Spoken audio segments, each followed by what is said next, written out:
I was thinking, and maybe I shouldn't be thinking this far ahead after, I want to knock out step first.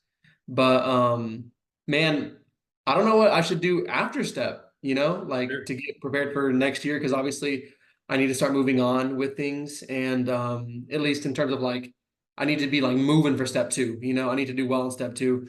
And so I know you say a lot of times it's just doing what I'm doing here and just doing it again and again and again and just learning and getting more efficient at it. But what would you say I can take? Do you think I should just focus on step right now and just leave it alone till later, or what do you think? Yeah, of course. I would say that, first things first, this is good for, everything I would say in life. Just try to focus and be present on the thing first, one thing at a time.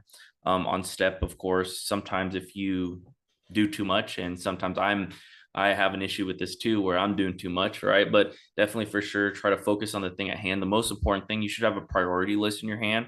And usually Mm, during dedicated time, during step one and step two, that should be a singular focus. I know that sounds really weird, but sometimes in life you have that one thing that you got to just zone in on and do. Step one has to be one of those things. But of course, if you're talking about next steps, it's always good to kind of, in a sense, it's mentally prepare yourself what to do next, how to, next steps, right? It's good to keep on your mind so that you're not just like done and just clueless, of course. But yeah, so next steps for step two, after of course, get step one done, get that pass, right? Get doing well yeah. on step one, getting that mentality of getting that material down. That'll set you up good for your rotations. And during your rotation, if you have the mindset, well, for me, this is kind of where it clicked in, right? After step one, I was like, oh shoot, like I felt like I crammed for 2.5 months, right? And so I was like, I never want to do that again, right? So for your third year, your clinical rotations, if you keep up with the material and you ask yourself critically every time you see a patient, right? Um, kind of how do I work up this kind of patient, right? Let's just say a Mm, diagnosis, right? Or a chief complaint. Usually, once your third year starts, you start thinking about more chief complaint. That's kind of the foundation of when you ask a question for a patient, like what brings you to clinic, right? And they'll yeah. say, oh, I'm here for stomach aches, or I'm here for, I have a fever, or I'm here for, depending on what rotation you're on, right? And so, whatever chief complaint that you get, you should be critically thinking, oh, what is the 5 to 10 most common differential diagnosis for that chief complaint, and then what differentiates them, what labs you want to do, the next step to management.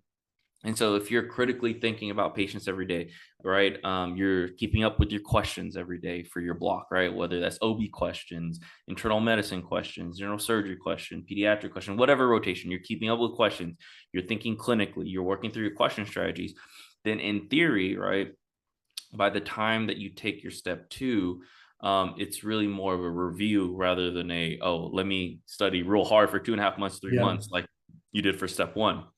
So I always say step two is in a sense a little bit easier on a sense of, oh, what do I need to do when I quote unquote have my dedicated time? Yeah. It's different in the fact that there is no one resource fits all, right? The main thing is doing a lot of questions. So usually I say, MD Boost questions or a question bank, but just doing tons and tons of questions.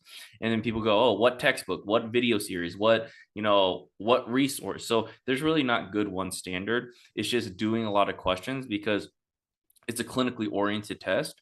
And so usually I say if you have issues with a question, then you can pull up whatever textbook, Google, MD Boost Assistant, whatever it is to kind of help you fill in those small gaps. But there's no reading really much for step two dedicated. It's practically, are you keeping up with the material throughout the year? Are you remembering, oh, this is what we did for this guideline for this patient, right? Remembering those things and studying throughout the year and really diving in to each rotation, like if you believe that in your mind, I always say if you go onto each rotation and say, I'm gonna I'm gonna bust my ass off so I can become the rotation that I am in, right? So that Mhm. means if I'm on pediatrics, I have to think, okay, I want to show off, meaning that I want to study, right? Know all my questions that they ask me, right? Be prepared for all my patients so that you're preparing yourself for, if you think about it like a good rec letter for pediatrics, right? Maybe you don't Yeah. want to do pediatrics, but you're like thinking to yourself, okay, how do I perform the best? How do I study the best? How do I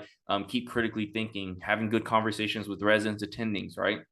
if you have that mindset for each single rotation, you're on pediatrics, you think you're trying to be a pediatrician. If you're on internal medicine, you're trying to be an internal medicine doctor, right? If you think like that every single rotation, then you will find it, one, way more enjoyable. Okay. Mm. Two, right, the information will stick a lot better instead of thinking, oh my gosh, like I have to be on ENT rotation for a week. This sucks, right? Which, that's fine, right? You don't have to be an ENT doc, but if you open your mind and kind of say, okay, this is, this is a, if you think about it, this might be the only time that you ever do this ever again in your life, right? Because Mm. if you end up doing internal medicine, or you end up doing ENT or ortho or whatever you choose doing, right?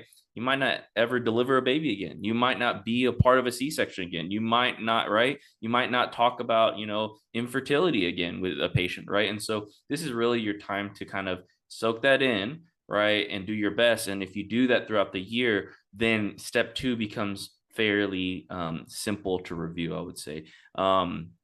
I kind of had that mentality my whole third year, and I'm not even lying to you.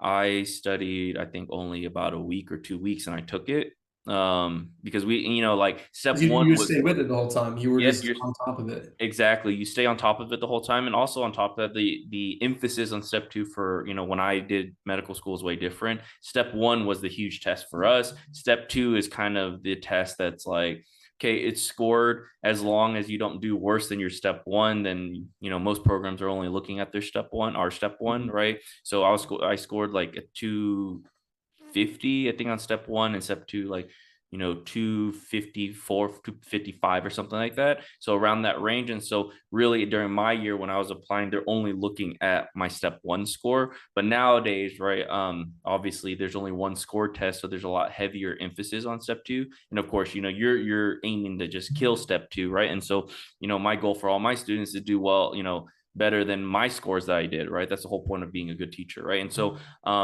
yeah, I would say that with kind of that mentality of keeping up with it every single day, and now you have a dedicated time for step two. So now it's your opportunity to, really, when you get that step, the dedicated time for step two, now you just kind of review everything because you've been going hard all year, right? It's spread out, right? You've been studying every day hard instead of, oh, let me just cram it into 2 months. Now Mhm. that quality studying and kind of that fine tuning is that whole 2 months of studying for step two. And so your score will be able to be elevated very, very high. So that's what I would say. Just have that mentality of like, oh, now it's not just book work, right? Now it actually translate to a clinical setting. So Yeah. Yeah. you're going to remember a lot more. And which is why kind of I've been telling you, thinking from the very beginning, even for step one in a clinical setting. So that step two, it's not just like we're reinventing the wheel over and over and over again. Dude, yeah. That's really big. Um,